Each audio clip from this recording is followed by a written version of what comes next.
Importante na marunong tayong mag-ipon ng pera kahit paunti-unti.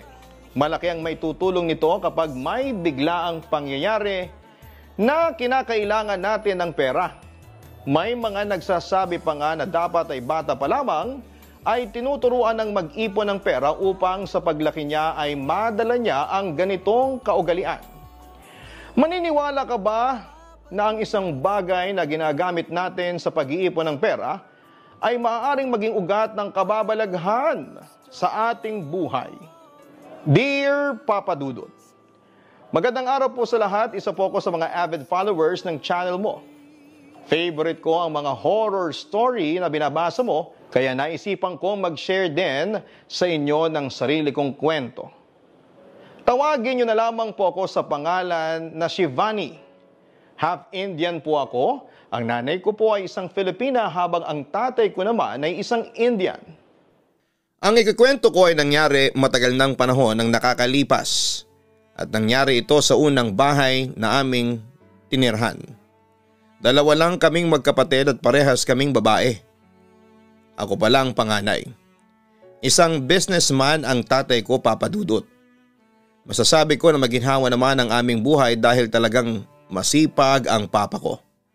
Si mama naman ay housewife at siyang nag-aasikaso at nag-aalaga sa amin ng kapatid ko. Madalas akong mabuli noon sa school dahil sa kulay ng aking balat na naman ako sa aking papa. Dahil nga sa isang Indian ang tatay ko ay kung ano-ano pa ang tinatawag nila sa akin. Pero lahat ng pambubuli sa akin ay hindi ko pinapansin. Isa pa ay maswerte rin ako noon na meron akong mga kaibigan na handa akong ipagtanggol palagi sa mga bullies. Nung elementary ako ay nakikitira pa kami sa bahay ng parents ni mama.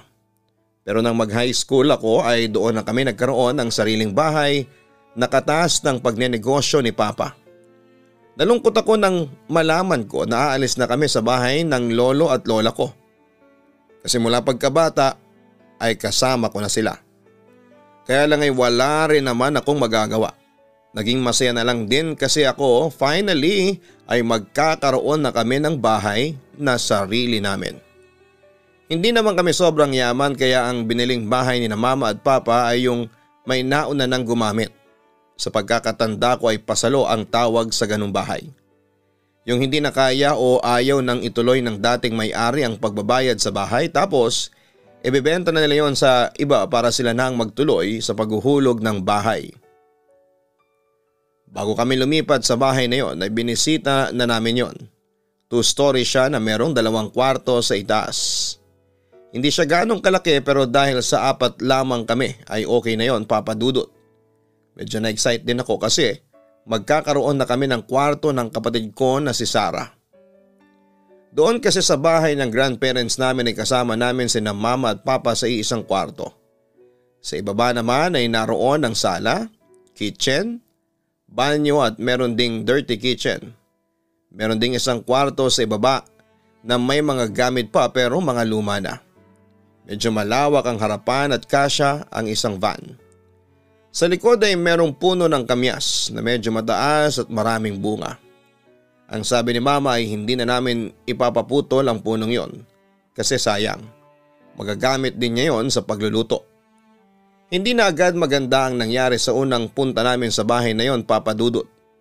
Pag-uwi namin sa bahay ni na Lola mula sa bahay namin ay sumama ang pakiramdam ni Sarah. Nilagnat siya at sumakit ang tiyan niya. Talagang nag-alala kaming lahat sa kanya kasi sobrang biglaan ang nangyari. Nataranta kami kasi nagdideliryo na si Sarah. That time ay 10 years old pa lamang ang kapatid ko. May sinasabi pa ang kapatid ko na merong babae. Paulit-ulit niyang sinasabi yon. Takot na takot siya at umiiyak na. Madaling araw ay isinugod ni na mama at papa si Sarah sa ospital. Tanghali na nang makabalik sila at anila ay okay na ang lagay ni Sarah. Kumalma na raw si Sarah pero kailangan pang magstay ng ilang araw sa ospital para obserbahan. After 2 days ay naiuwi na si Sarah at sa bahay na siya nagpagaling. Mabilis namang gumaling ang kapatid ko. Hindi na rin namin nalaman ang totoong reason kung bakit biglang nagkasakit si Sarah. Ang sabi ni Mama ay baka napagod sa biyahe si Sarah kaya ganon. Pagkatapos ng ilang linggo ay lumipat na kami sa bahay namin. Naging emosyonal ako nang iwanan namin sina lolo at lola. Talagang hindi ko napigilan ng umiyak kasi ayaw ko silang iwanan. Pero ayoko rin naman na magpapaiwan ako roon kasi gusto ko rin na makakasama ko ang family ko. Ang sabi sa akin ni Lola ay huwag akong mag-alala kasi pwede pa rin ako magpunta sa bahay nila o kaya ay sila ang dadalaw sa amin. Hindi naman daw porket aalis na kami sa bahay nila ay hindi na kami magkikita-kita pa. Nagkaroon din kami ng housewarming at isinabay na rin ang blessing ng aming bagong bahay. Kahit papaano ay may mga gamit na kami ng time na yon. Simpleng salo-salo lamang ang inihanda namin kasi hindi rin ganong karami ang aming bisita. Yung talagang malapit lang kina mama at papa. Mas lalo ko natuwa kasi may sarili na kaming kwarto ni Sarah. Tig-isa pa kami ng kama kaya mas lalo akong naging masaya. Hindi man malaki ang kwarto namin ay masaya pa rin kami, Papa Dudut. Pero bago yon ay nag-request ako kina mama at papa na baka pwedeng doon na lamang ako sa parang stock room sa ibaba para masasabi kong may sarili talaga akong room. Pero hindi naman sila pumayag. Stock room daw kasi talaga ang kwartong yon at exhaust fan lamang ang meron sa kwartong yon. Walang bintana. Gagastos pa rin daw sila kung sakaling papagawa ng bintana. Huwag daw ako mag-alala kasi kapag nakaipon sila ay ipapa-extend nila ang likod ng bahay para paggawaan ng sarili kong kwarto. Hindi ko na rin pinilit kasi naisip ko na hindi nga talaga ideal na gawing kwarto yung nasa ibaba unless papalagyan yon ng aircon. Parang ginawa talaga yon para gawing stock room, Papa Dudut. Sa unang weekend namin sa bahay ay sinabi ni Mama na tutulong kami ni Sarah sa kanya sa paglilinis ng stock room. Hindi pa rin kasi naaalis ang mga gamit na naroon na iniwanan noong dating may-ari ng bahay. Kailangan na raw naming itapon ang mga gamit na yon kasi hindi yon sa amin. Saka nakausap na rin ni Mama yung dating may-ari sa bagay na yon at pumayag naman po ito na itapon na lamang namin ang mga gamit na nasa stock room kasi lahat daw yon ay hindi talaga mapapakinabangan na. Kaming tatlo lamang ang nasa bahay na yon dahil si Papa ay araw-araw na nasa business niya. Gabi lang namin siyang nakakasama at sa umaga na rin bago siya umalis. Hindi naman gaano karami ang mga gamit sa stock room. Meron 2 malaking kahon na puno ng stuffed toys at mga laruan ng batang babae. May isang kahon din na mga gamit sa bahay na hindi na rin namin pwedeng gamitin. Ayaw din kasi ni Mama na mag-keep up ng mga lumang gamit lalo na kung hindi namin pagmamay-ari. Naniniwala kasi si Mama na kung merong negative energy na nakakabit sa bagay na yon ay kami ang sasalo. Inilabas na namin ang mga kahon sa bahay at sinimulan na naming linisin ang mismong stock room. Hindi ko alam kung bakit curious ako kung yun lamang ba talaga ang laman ng mga kahon na yon, Papa Dudut. Kaya habang nagmemeryenda kami at nagpapahinga hinalukay ko yon, ang mga laman ng kahon at umaasa ako na meron akong makukuha doon na isang bagay na pwede ko mapakinabangan o kaya ay magugustuhan ko. Sa pinakailalim ng kahon kung saan nakalagay ang mga stuffed toys ay meron akong nakita na kumuha ng aking atensyon. Isa yung coin bank na babasagin na clown ng design. Nakangiti yung clown ng malaki. Cute naman siya actually. Siguro 2 dangkal ang taas niya. Kinuha ko yon at tinignan. Nang kalugin ko yon ay nalaman kong may laman pala na mga coins. Hindi naman sobrang bigat, kakaunti lang ang laman na barya.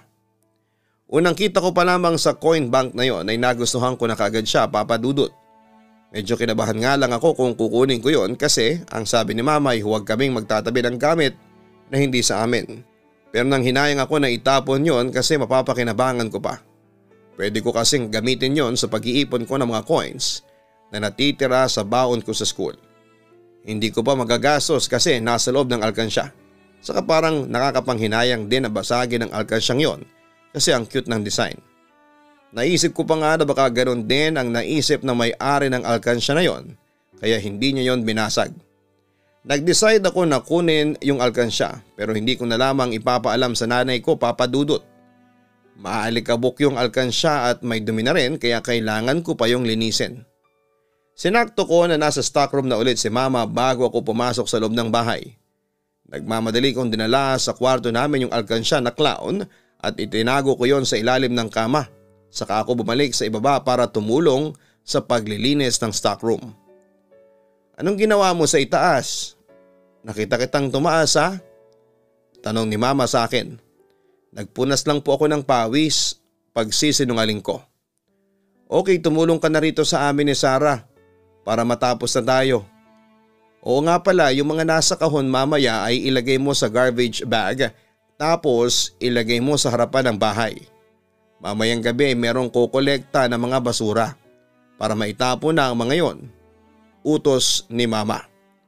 Sige po mama, mamaya po ay gagawin ko na yon, ang sabi ko. Kinabahan ako nang sabihin ni mama na nakita niya akong umakyat sa itaas. Akala ko kasi nakita niya yung dala ko pero hindi naman pala. Pagkatapos naming maglinis sa stockroom ay doon na namin nilagay ang mga gamit na hindi namin masyadong ginagamit. Pati na ang mga gamit namin sa paglilinis. Ginawa ko na rin ang inutos ni mama na ilipat ko ang garbage bag na nasa kahon na dating nasa stockroom. Kinagabihan ay hinintay ko makatulog si Sarah bago ko nilabas sa ilalim ng kama yung alkansya. Baka kasi sabihin niya kay mama na meron akong ganong gamit tapos ay tanungin pa ako ni mama kung saan ko yun nakuha. Bumaba ako sa may kusina at dala ang alkansya at doon ko yun nilinisan. Kumuha ako ng basahan at binasa ko yun ng kaunti. Yun ang ginamit kong pamuna sa maduming alkansya. Hindi ko na binuksan ang ilaw kasi baka makita agad ako ni mama o kaya ay ni papa. Nakaharap ako noon sa may lababo habang nililinisan ko yung alkansya. Nagulat ako nang may marinig ako naglalakad sa may likuran ko. Parang napakabilis ng hakbang niya. Tapos ay palakas ng palakas. Sa pandinig ko ay palapit siya sa akin kaya napalingon ako. Dahil sa madilim ay wala akong masyadong nakikita. Nawala na rin yung tunog ng naglalakad. Kinakabahan ako ng sandaling yon. Napilitan tuloy akong buksan ang ilaw para makasigurado ako na wala talagang ibang tao doon. Wala naman akong ibang nakita, Papa Dudut. Pero hindi pa rin naalis ang kaba ko kasi sino yung narinig ko na naglalakad ng mabilis kung walang tao sa ibaba kundi ako lang. Bumalik na ako sa pagpupunas ng alkansya at binilisan ko na.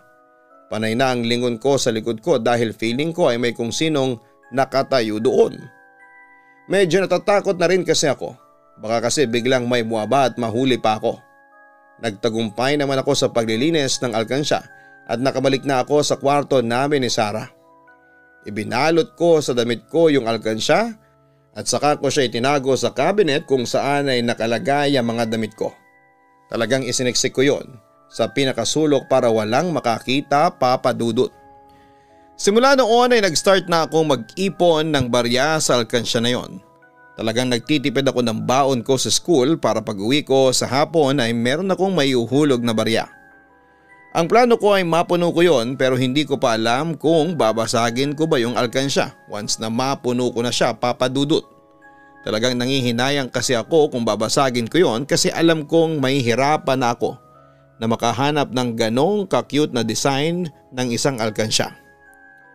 Hindi ko rin sinabi kay mama o sa kahit na sinong kasama ko sa bahay ang tungkol sa alkansya kasi alam nila na wala akong gamit, lalo na si mama. Matanong siya at baka madulas pa ako na kinuha ko yon sa mga gamit dati na nasa stock room. Normal naman ang naging buhay namin noon, Papa Dudut. Sa mga unang linggo namin, nakalimutan ko na rin yung nangyari na feeling ko ay may naglalakad habang nililinisan ko yung alkansya. Nawala na talaga yon sa utak ko, Papa Dudut. Hanggang isang araw ay nangyari na ang pinakakinakatakutan ko. Pauwi na ako noon sa bahay at galing ako sa school. Excited akong umuwi kasi medyo mas marami akong dalang barya. Pagpasok ko sa kwarto namin ay naabutan ko si Sarah na nasa sahig at hawak yung alkansya. Kinakalog pa niya yon at huling-huli ko na pilit niyang kinukuhanan ng barya. Hoy, akin yan. Anong ginagawa mo? Sa gulat ko ay naisigaw ko yon. Nagulat si Sarah nang makita niya ako. Tatakbo sana siya palabas ng kwarto dala yung alkansya pero naharangan ko siya. Pasaway din kasi talaga si Sarah at ang ugali niya noong bata pa siya ay ganon. Kapag may gusto siya ay gusto niya talaga. Spoiled kasi siya kina mama at papa dahil sa siyang bunso. Nakipagagawan ako kay Sarah at nahirapan ako kasi ang higpit ng pagkakayakap niya sa alkansya na parabang kanya talaga yon. Natakot din ako ng time na yon na baka sa pag-aagawan namin ng kapatid ko ay bumagsak yung alkansya tapos ay mabasag.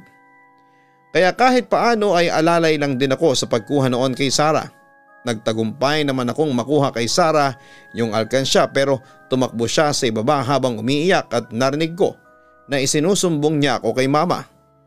Mas lalo akong natakot, Papa Dudut. Alam ko na malalaman na ni mama ang tungkol doon sa alkansya. Inis na inis ako noon kay Sarah kasi masyado siyang pakialamera kaya nakita niya yung tinatago kong alkansya sa aking damitan. Kinakabahan ako, Papa Dudut. Maya-maya nga ay dumating na si mama sa kwarto at kasama niya si Sarah na umiiyak pa rin. Nilagay ko sa ilalim ng una ng alkansya kasi naisip ko na itanggi yun kay mama kapag hinanap niya sa akin. Doon ako pinagalitan ni mama at aniya bakit ko raw pinapaiyak ang kapatid ko. Sinabi ni Sarah na meron daw akong laruan na ayaw kong ipahiram sa kanya. Anong laruan ang sinasabi ni Sarah, Shivani? Dalagita ka na, ay naglalaroan ka pa? Tanong ni mama sa akin. Sinungaling po yang si Sarah, wala po akong laruan. Pagtatanggi ko. Meron yung clown na kumakalog, ang sabi pa ni Sarah. Anong clown na kumakalog, Shivani? Ano yun? Tanong pa ni mama. Dahil alam kong wala na akong lusot ng oras na yon ay sinabi ko na kay mama na hindi laruan ang sinasabi ni Sarah na laruan kundi isang alkansya. Ipinakita ko na sa nanay ko yung clown na alkansya. Nagpaliwanag ako na hindi yon pwedeng kunin ni Sarah sa akin kasi doon ko iniipon ang pera ko. At saan ka naman kumuha ng ganyang alkansya? Alam ko lahat ng gamit mo, wala kang ganyan dati. Turan pa ni mama. Sa kaklase ko po, binenta niya kasi. Ako na po ang bumili kasi nagandahan ako. Saka kailangan din po ng pambaon ng kaklase ko. Kaya tinulungan ko siya. Ang sabi ko. Hindi ko talaga inalis ang mata ko kay mama para hindi niya mahalata na hindi ako nagsasabi ng totoo. Mabuti na lamang at naniwala si mama sa akin. Kinausap niya si Sarah at pinaliwanagan niya ito na hindi laruan yung clown na alkansya. Inutupan ni mama na kapag nagpunta siya sa bayan ay ibibili niya si Sarah ng laruan na clown na kamukha ng alkansya ko. Pero nag-inarte pa rin si Sarah at gusto rin daw niya ng ipunan ng pera kagaya ng sa akin. Sige, ibibili rin kita ng alkansya. Basta huwag mo nang pakikialamanan yung kay ate mo ha? Ang sabi ni mama kay Sarah. Mabutit na gawang utuin ni mama si Sarah at nangako na siyang hindi na niya paglalaroan ng alkansya ko. Basta dapat ay meron din siyang ganon, Papa Dudut. Natuwa ako kasi nawala na ang problema ko sa pagtatago ko ng alkansya dahil sa nalaman na yon ni mama at naniwala siya sa pagsisinungaling ko. Alam ko kasi na ipapatapon niya ang alkansya sa akin kapag nalaman niya na isa yon sa mga gamit na nasa stockroom. Hindi ko na rin yon kailangan na itago pero nakalagay pa rin yon sa damitan ko. Pero hindi na doon sa pinakasulok para mas madali ko siyang makukuha at mahuhulugan ng barya. Nasa 1 buwan na kami sa aming bahay at going smooth naman ang lahat. Hindi na rin pinakialamanan ni Sarah yung alkansya ko kasi binilhan na siya ni mama ng sarili niyang alkansya na isang piggy bank. Nagustuhan naman yun ni Sarah kaya siguro wala na siyang reason para pakialamanan ang alkansya na clown. Isang araw ay nagkaroon kami ng project sa school na kailangan gawin ng 2 tao. Agad kong inaya ang kaibigan ko na si Anya na kami na ang maging partner at pumayag naman siya kaagad. Friday noon na nagkasundo kami na gawin yon. Ng Saturday para sa Monday ay makapagpasa agad kami. Meron kasing additional points kapag maagang nagpasa ng project. Ang sabi ko ay baka pwedeng doon kami sa bahay nila gumawa pero tumanggi siya kasi maingay daw sa kanila dahil marami siyang batang kapatid. Hindi raw kami makakapag-concentrate sa paggawa ng project. Kaya ako na ang nag-offer na doon na lamang kami sa bahay namin. Pag-uwi ko ay nagpaalam na agad kay mama na pupunta sa bahay namin bukas si Anya dahil may gagawin kaming project. Hindi naman mahirap kausap si mama kapag sa ganong bagay kaya nag-go agad siya, Papa Dudut. The next day after lunch ay nagpunta na sa bahay namin si Anya. Doon na kami sa kwarto namin ni Sarah gumawa ng project para walang storbo. Sinabihan ni Mama si Sarah na huwag muna itong magpupunta sa kwarto dahil meron kaming ginagawa ng kaklase ko. Sumunod naman si Sarah at para malibang siya ay nagsalang si Mama ng palabas na cartoons sa aming DVD player. Minsan kasi kahit pagsabihan si Sarah ay nagiging makulit siya, Papa Dudut. Nagawa naman naming tapusin ni Anya ang project namin pero ginabi na siya. May napansin lang ako kay Anya habang gumagawa kami ng project. Balisa siya at parang hindi mapakali. Hindi ko na lamang yon binigyan ng kung anong kahulugan. Ako na rin ang nagtabi ng project namin para ako na ang magdadala noon sa Monday. Kinagabihan habang natutulog na kaming lahat ay bigla akong naalimpungatan. Tapos ay narinig ko na parang kinakalog ng kung sino yung alkansya ko. Sigurado ako na alkansya ko yon kasi alam ko ang tunog noon kapag kinakalog yon. Yung alkansya kasi ni Sarah ay gawa sa plastic habang yung sa akin naman ay babasagin kaya magkaiba talaga sila ng tunog. Ang unang pumasok sa isipan ko ay pinapakialamanan na naman ang kapatid ko ang alkansya ko. Kaya nagmamadali akong bumangon at binuksan ko ang ilaw. Sakto nagpagbukas ko ng ilaw ay nawala yung tunog at nagtaka ko kasi nakita ko si Sarah na nakahiga na at tulog na tulog, Papa Dudut. Ang sunod kong ginawa ay binuksan ko ang cabinet para i-check yung alkansya. Hindi naman yun nagalaw. Kung ano yon nang ilagay ko ay ganun pa rin ang pwesto. Bago ang lahat mga ka-online, huwag kalimutan na mag-like, share, and subscribe. Napansin po ng inyong si Papa Dudut na majority po ng ating mga viewers ay hindi pa nakasubscribe. Thank you po sa mga sumusuporta sa amin at nakasubscribe na. Sa mga hindi pa, malaking thank you sapagkat na-appreciate po ninyo ang aming pinaghihirapan dahil kayo po ay nakasubscribe na sa ating pagpapatuloy. Takang-taka talaga ako sa nangyari na yon, Papa Dudut. Wala akong mahanap na explanation kung paanong narinig ko na kinakalog yung alkansya ko pero wala naman palang gumagalaw noon. Bumalik ako sa pagkakahiga na balot ng pagtataka. Hindi agad ako nakatulog ng gabing yon sa pag-iisip. Hindi ko rin kasi masisisi si Sarah na siya ang kumalog ng alkansya ko kasi tulog siya. Sobrang imposible na naibalik niya kaagad ang alkansya ko sa cabinet at nagkunwaring natutulog. Wala akong kalam-alam ng time na yon na meron palang bumabalot na kababalaghan sa alkansya na yon, Papa Dudut. At simula pa lamang yon ng mga nakakakilabot at hindi may paliwanag na pangyayari sa buhay ko. Pagdating ng Monday ay pumasok ako sa school na dala ang project na ginawa namin ni Anya. Nilapitan ko kagad si Anya at nag-usap kami. Napansin ko na parang hindi siya okay at ang lamlam ng kanyang mga mata. Okay ka lang ba? Parang may sakit ka, Anya, sabi ko sa kaibigan ko. Pag-alis ko kasi sa inyo noong Saturday, pagdating ko sa bahay ay nilagnat ako. Shivani, sa totoo lang ay ang bigat ng pakiramdam ng bahay ninyo. Hindi okay sa akin ang vibes doon, ang sabi pa ni Anya. Paanong mabigat? Hindi kita maintindihan, ang nagtataka kong tanong. Yung feeling na merong multo sa isang bahay, ganon ang nafe-feel ko, tugon pa ni Anya. Uy, grabe ka, walang multo sa bahay no, ang natatawa kong tanggi. Meron talaga, Shivani, hindi ko ugali ang gumawa ng kwento. Iba talaga ang pakiramdam ko sa bahay ninyo. Sobrang bigat, sabi pa ni Anya. Inamin sa akin ni Anya na nakakaramdam siya ng mga kaluluwa pero hindi siya nakakakita. Kung napansin ko raw ay balisa siya habang gumagawa kami ng project. May narinig daw siya sa bahay namin na parang naglalakad sa loob ng kwarto. Tapos pakiramdam niya ay lalagatin na siya ng oras na yon. Gusto na nga raw sana niyang umuwi pero hindi pa kasi kami tapos sa project namin.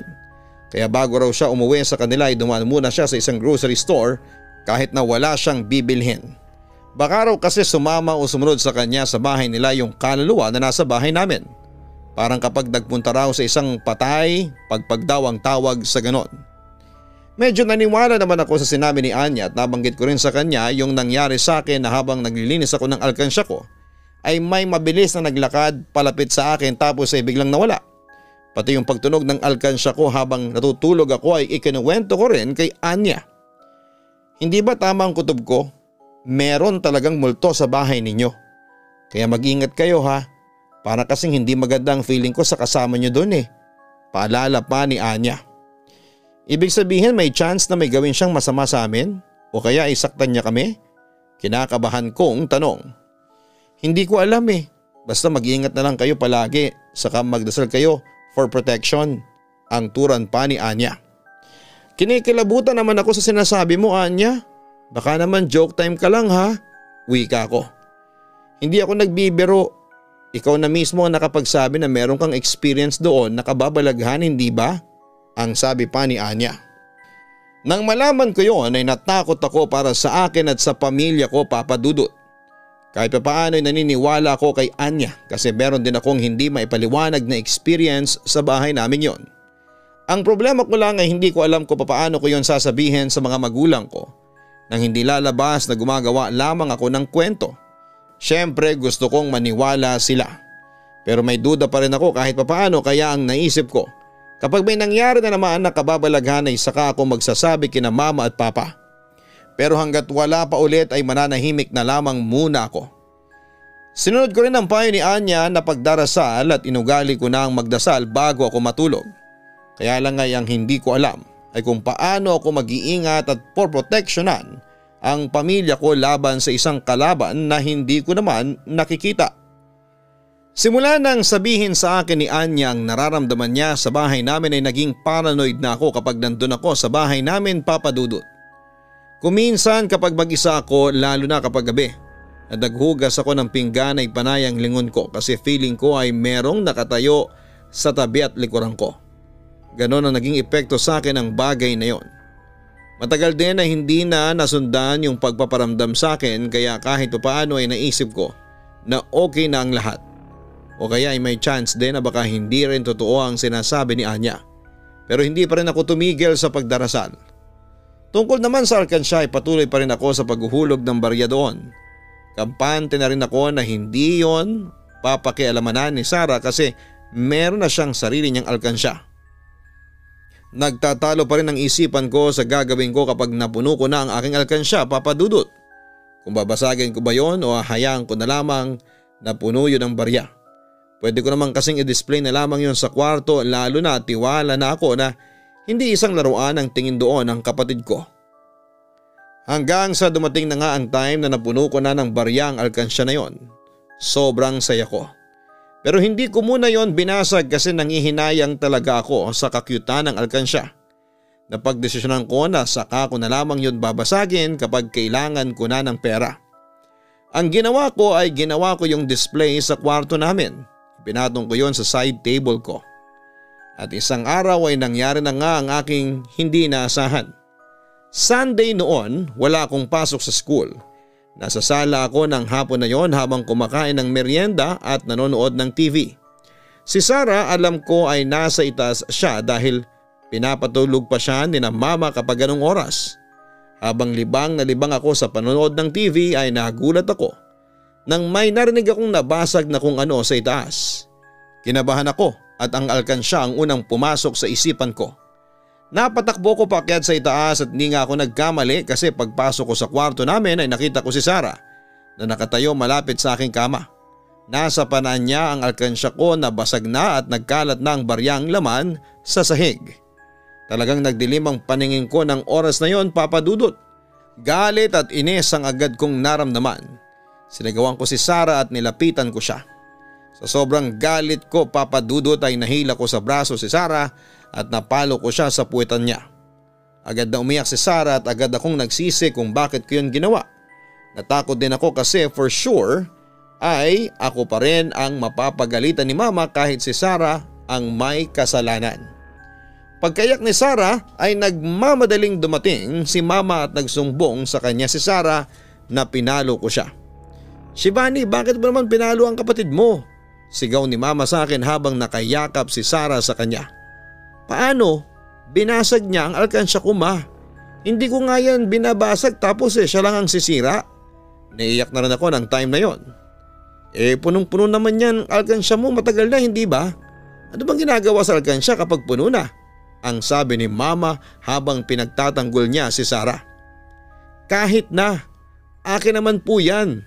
Kaya ako rin po ang masusunod kung kailan ko yan babasagin. Katwiran ko.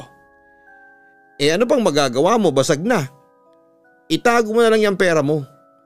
Kung gusto mo, ako ang magpapapalit niyan sa bangko para maging buo. Linisin mo na yung alkansya mo at baka makasugat pa yan ang paa, ang sabi ni Mama. Inutusan ni Mama si Sarah na humingi ng sorry sa akin at humingi naman ng sorry sa akin ang kapatid ko. Pero hindi noon napawi ang sama ng loob ko kasi wala pa talaga sa plano kong basagin ang alkansya ko. Pero gaya ng sinabi ni Mama ay wala na akong magagawa kasi basag na nga siya. Hindi ko naman pwedeng buuin yon ulit kasi useless lang. Wala na akong choice kundi ang ligpitin ang nabasag kong alkansya at itapon yon. Inipon ko ang mga baryang naipon ko after kong itapon ang nabasag na alkansya. Medyo naiiyak pa rin po ako, Papa Dudut. Siniguro ko rin na wala nang natira na maliit na piraso ng bubog para iwas aksidente na rin. Lalo na kapag si Sarah ang nabubog. For sure, ako na naman ang mapapagalitan. Sinord ko ang mga barya. Pinag-ibalay ko ang piso, 5 piso at 10 piso. Habang ginagawa ko yun ay meron akong nakitang mga lumang barya at isang papel na nakatupi na halatang luma na rin. Alam ko kaagad na yon ay nagmula sa orihinal na laman ng alkansya bago ko yon makuha. Na-curious ako kung anong nakasulat sa papel kaya binuksan ko yon. Hindi ko pa alam nung time na yon pero sa pagkakaalala ko ay parang Latin na words ang nakasulat. May mark din na parang natuyo na dugo yung papel pero hindi ako 100% sure kung dugo nga ba siya talaga o hindi. Hindi ko alam kung bakit ko tinago ang lumang barya at yung papel sa cabinet ko, Papa Dudut. Nilagay ko naman sa maliit kong bag ang mga barya at ibinigay ko yon kay Mama para kapag nagpunta siya sa bangko ay mapapapalitan na niya. Kinagabihan habang nakahiga na ako sa kama ay iniisip ko pa rin yung nabasag kong alkansya. Nag-wish pa nga ako na sana ay makakita ako ng ganong alkansya kapag nagpunta kami ni Mama sa mall o kaya ay sa palengke. Cute na cute talaga ako sa alkansya na yon, Papa Dudut. Medyo inaantok na ako nang magulat ako kasi may narinig akong kumakalansing na mga barya na parang nakalagay sa alkansya. Inaninag ko sa dilim si Sarah kasi baka kinakalog niya ang alkansya niya. Baka nag-iingay siya para buwisitin ako. Pero naaninag ko na nakahiga si Sarah at mukhang tulog naman siya. Napatayo ako at binuksan ko ang ilaw at baka meron akong makita na dahilan ng naririnig ko. Patuloy pa rin ang pagkalansing ng mga barya. Pinakinggan ko ng mabuti kung saan yun ang gagaling at nagtaka ako lalo kasi parang naririnig ko yon sa loob ng aking cabinet, Papa Dudut. Nagtapang-tapangan na lamang ako na buksan yung cabinet pero wala naman akong nakita. Hindi ko makakalimutan ang gabing yon kasi isa yon sa nangyari sa buhay ko na talagang nakaramdam ako ng matinding takot. Simula nang mabasag ang lumang alkansya ay mas naging matindi na ang pagpaparamdam at kababalaghang nangyayari sa bahay namin, Papa Dudut. May isang gabi na nagising si Sarah at sumisigaw siya at takot na takot.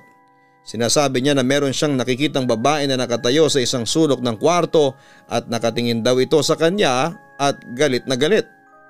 Napagalitan pa nga ako ni Mama ng gabing yon dahil ang akala niya ay ako ang babaeng nakita ni Sarah at tinatakot ko lamang ang kapatid ko. Ano namang ginawa mo sa kapatid mo, Shivani? Bakit tinatakot mo? Alam mong matatakotin yan. Hindi mo pa rin ba nakakalimutan yung nabasag mong alkansya at gumaganti ka sa kanya? Galit na tanong ni Mama sa akin. Hindi ko pa tinatakot si Sarah, nakahiga po ako at tulog na. Nagising nga ako sa pagsigaw niya eh. Baka nag-iinarte lang po yan o kaya nananaginip. Paliwanag ko. Buti na lamang at hindi nagsinungaling si Sarah at sinabi niya kay Mama na hindi ako ang babaeng nakita niya.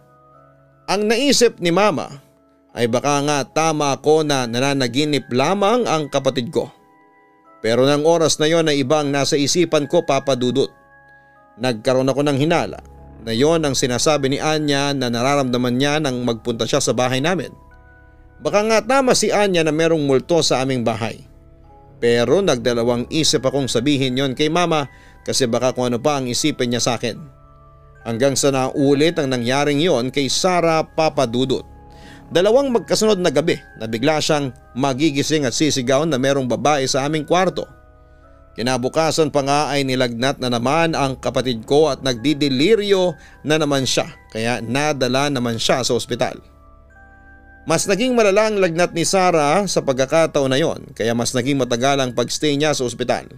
Sumakto pa na weekend kaya nag-request sa akin si mama na baka pwedeng ako muna ang magbantay kay Anya kasi ilang araw na siyang nandun at wala siyang pahinga.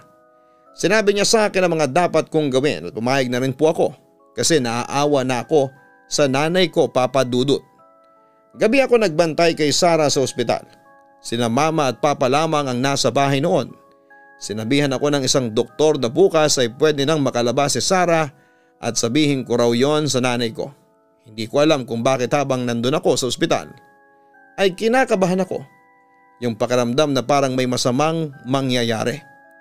Pagsapit ng umaga bandang 9:00 ay dumating na si mama sa ospital.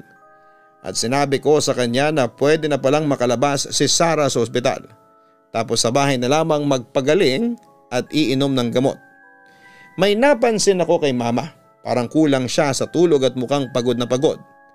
Nakapagtataka kasi alam ko na magpapahinga siya sa bahay pero parang mas lalo siyang nagmukhang pagod. Kaya tinanong ko siya kung okay lang ba siya at doon na siya nagkwento na nangyari noong nakarang gabi na talagang nagpataas ng balahibo ko. Ayon kay mama ay may nangyaring nakakatakot sa bahay namin. Nauna na raw na umakyat si Papa sa kwarto nila dahil may mga kailangan pa siyang gawin. Nang pakyat na raw siya sa hagdanan ay may narinig siyang naglalakad ng mabilis sa itaas. Pero hindi niya yon binigyan ng pansin kasi ang iniisip niya ay si Papa yon. Pero pag akyat niya raw sa itaas ay natakot siya nang may nakita siyang babaeng sobrang puti ng mukha na nakasuot ng itim na bestida. Hawak daw nito yung alkansya ko na nabasag. Yakap-yakap daw ng babae. Pagkakita raw ni mama sa babae ay bigla itong tumakbo ng mabilis papasok sa kwarto namin ni Sara. Nalaman niya na hindi tao ang babaeng yon kasi tumagos daw sa pinto ng kwarto naming magkapatid. Sa nalaman kong yon kay mama ay naisip ko na baka merong connect ang lumang alkansya na nakuha ko sa stock room dahil sa yung babaeng nakita ni mama ay hawak daw ang alkansya. Inamin ko na kay mama na may kinuha akong gamit doon sa stock room na pagmamay-ari ng dating nakatira at yun nga ay yung alkansya. Sinabi ko rin na tinabi ko yung laman ng alkansya na mga barya at yung papel na may nakasulat na Latin. Inasahan ko nang papagalitan ako ni mama, aniya ay sobrang tigas ng ulo ko. Kaya raw siguro may nakikitang babae si Saray dahil eto ang bumasag doon sa alkansya. Pagka-uwi namin sa bahay ay itinapo namin kagad ang mga barya at papel na nasa alkansya. Umasa kami na sa ginawa namin yon ay mawawala na rin sa bahay ang babaeng yon, Papa Dudut.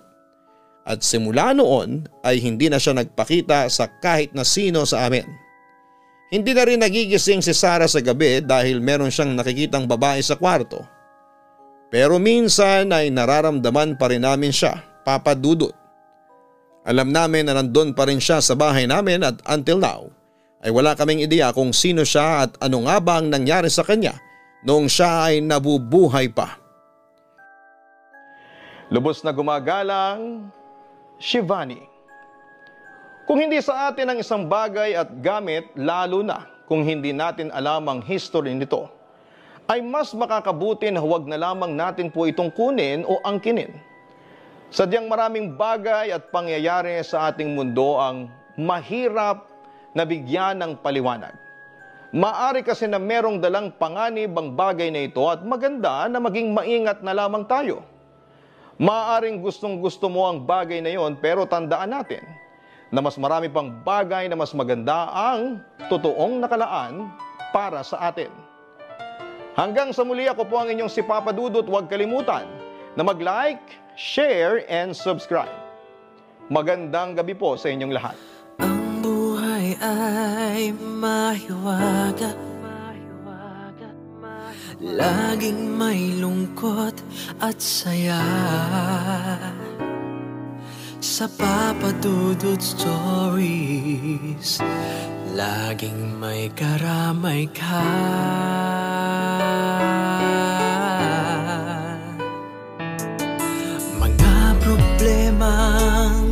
ay bigat, dito ay pakikinggan ka sa Papa Dudut Stories. Kami ay iyong kasama dito sa Papa Dudut Stories. Ikaw ay hindi nag-iisa.